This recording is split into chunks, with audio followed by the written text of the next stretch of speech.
Okay, so we're going to dive into this really powerful parable about purpose, and it's a story that kind of flips our whole idea of success on its head. It's about a young man named Genurius, and his life is framed as a master sculptor shaping a block of stone. Yeah, this line right here, it's everything. This story isn't about climbing some corporate ladder or, just checking boxes one after another. No, it's about being fundamentally changed, totally reshaped by a purpose that's way bigger than you. Let's see how this all unfolds. All right, let's set the scene. We're in ancient Rome, a place where the old gods and their temples are kind of fading out. And this is where we meet our main character, Januarius, who the story describes as an uncarved stone. I love that. So, this guy Januarius, he basically had it made. He came from a big shot family, and his future was practically paved in gold. He was on the fast track to power, prestige, the whole Roman dream, right? His life was supposed to be this huge monument to success. But, and there's always a but, isn't there? He's got this major internal conflict brewing.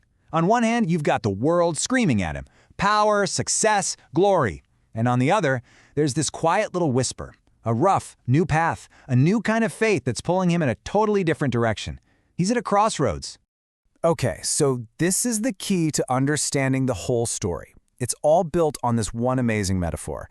The new faith? That's the sculptor. Januarius himself, he's the stone. A little stubborn, sure, but willing. And the chisel? Well, that's life. All the challenges, all the trials, that's the tool the sculptor uses to shape him. All right, so this is where it gets real.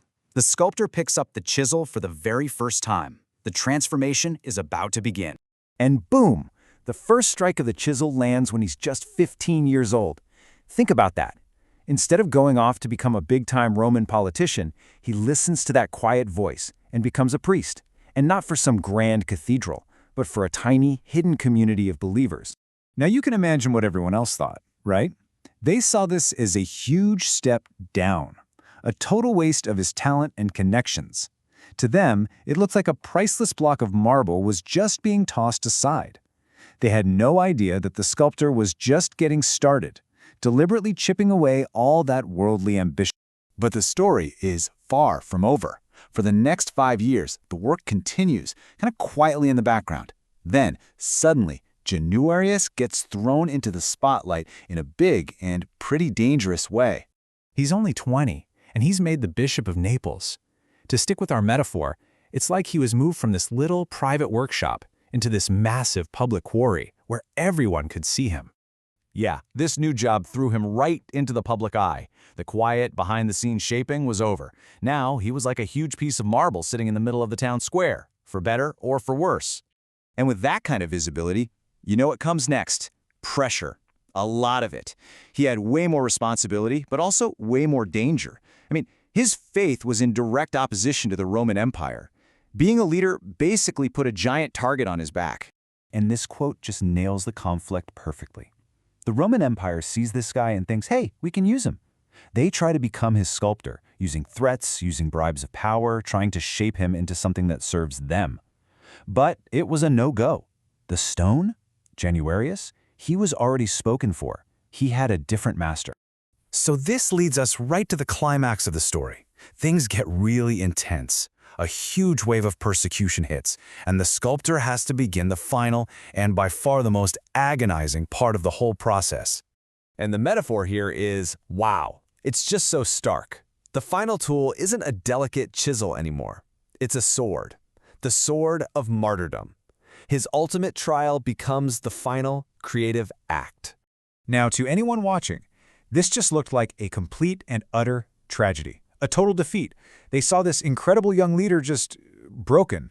A beautiful stone shattered into a million pieces by the empire. To them, it was the end of the story.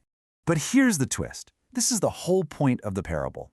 The sculptor wasn't trying to break the stone. Not at all. Every single one of those painful hits was just to chip away the last little bits of the rough, earthly exterior, to finally reveal the masterpiece that was hidden inside all along. So what did it all lead to?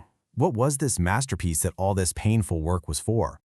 The story leaves us with this incredible, lasting image.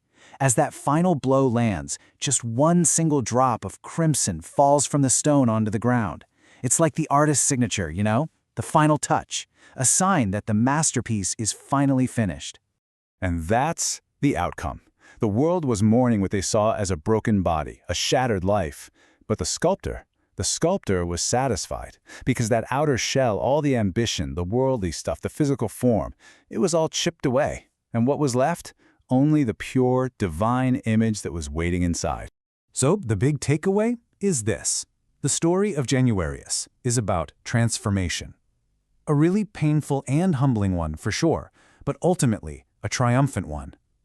It's about how a life that was set up for one kind of worldly success was completely reshaped into something totally different, something lasting, a statue of faith. And that really leaves us with a question to chew on, doesn't it? This ancient story forces us to look at our own lives. If we stop thinking about our life as a ladder we have to climb and start thinking of it as a block of stone waiting to be shaped, well, it makes you wonder, right? What kind of masterpieces are just waiting to be revealed inside of us?